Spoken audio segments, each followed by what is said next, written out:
Okay, so when when I've changed the scale, now see, this particular things are uh, for price per unit, and these particular columns are for units purchased. But the problem is that as I have changed the scales, both are overlapping, because this lighter bars, these lighter bars, let me change from the design. I don't want this bar, I want a simple one. I want this kind of shades, right? These lighter bars are for units purchased, and these darker bars are for price per unit. And when I'm selecting darker bars, that are actually following the left hand side scale, and the lighter bars are following the right hand side scale. Now I can see both in sizable numbers, like sizable number, like this column is representing 2 units. Colgate I have purchased 2 units. When I select this one, that is Lifebuoy soap, I have purchased 4 units. So this particular scale is used for the units purchased, and this particular scale is used for price per unit. But as both the charts are of same type, so these charts are overlapping with one another, so I have to change the chart type. Now suppose I want to change this unit purchase chart type. Now see what chart type I will change to.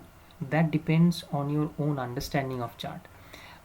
What I have to do, I have to select the chart area, I have to activate the chart area, then select the charts, right, that I am to change. This darker shade is for units purchase. See, this particular unit purchased is selected.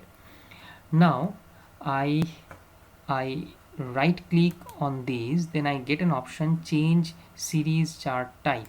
Click on here. Now what type of chart type I want to change it to? I am clicking on line chart, clicking on this type of line chart, click OK. Now I get certain understanding. Like for Colgate, my price is 78 or something less than 80, and units purchased is 2.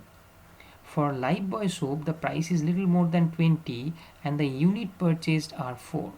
For Dairy Milk Choco, my price is little more than 40, around 50 rupees or so, and the unit purchased are 5. Right now this chart is quite readable. Okay, so this is how. So we have learned what we have learned, the concept of inserting a chart. Now what type of chart you have to insert, that line chart or bar chart or column chart, that depends on the kind of data that you are working on. For example, if you want to use say pie chart, if you want to use pie chart, now naturally if I use, okay, if I use this same data, this same data in a pie chart, see, it doesn't have any meaning, right? It is showing these numbers. Okay, if I select this as select data, edit, okay, so I have certain colors and I have certain numbers here, right? Doesn't make any sense, doesn't make any sense. So normally pie charts are used, right? There can be different use also. Normally pie charts are used when you are actually relatively presenting something subject to a common base. For example, suppose I have total purchase price calculated here. Now suppose I insert a column here, and that column is for uh, for percentage, for percentage of total expenditure, percentage of total expenditure, right? Percentage of total expenditure. Now what is my total expenditure? I have to add, so I'm selecting this, going to auto sum, right? We know this function auto sum. This is my total expenditure.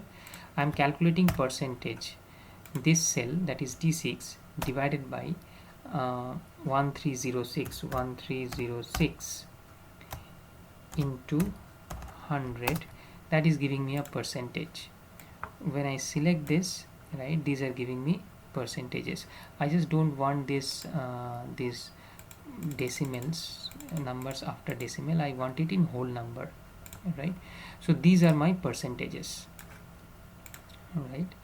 So if I add these numbers, it will come to 100, right? So my total is 100%. Okay, so now I just want to know that how much percentage of my money is being spent to purchase Colgate, how much percentage of my money is being spent to purchase Lipton tea. Now see, the pie chart becomes a little bit more useful. Insert, select data, edit. Okay, okay, right. Now if I just add percentages here, add numbers here, there are different types, fine. So 8% of my money has gone for Lifebuoy soap, 12% of my money has gone for Colgate, 17% of my total expenditure gone for Imami soybean oil, Bispham biscuit 16% of my money, and so on. So now I have certain meaning of this particular data set, right? So similarly, so this is how it depends on the data, right? It depends on the data that which particular chart you are going to use. Similarly, if I go to area chart is used when you have a time series data. That means over a period of time, suppose your salary over last 10 years period of time, and there are the salary figures. So then this area chart will be useful. Scatter, suppose let us see if I plot it in the scatter chart what it looks like. Now suppose this is my price per unit. Now it doesn't make any sense. Item number one, my points are it is showing that point 1, it is showing that price per unit is this, right?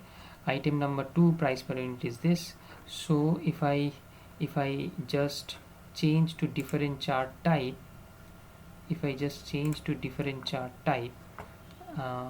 say for example, let me change.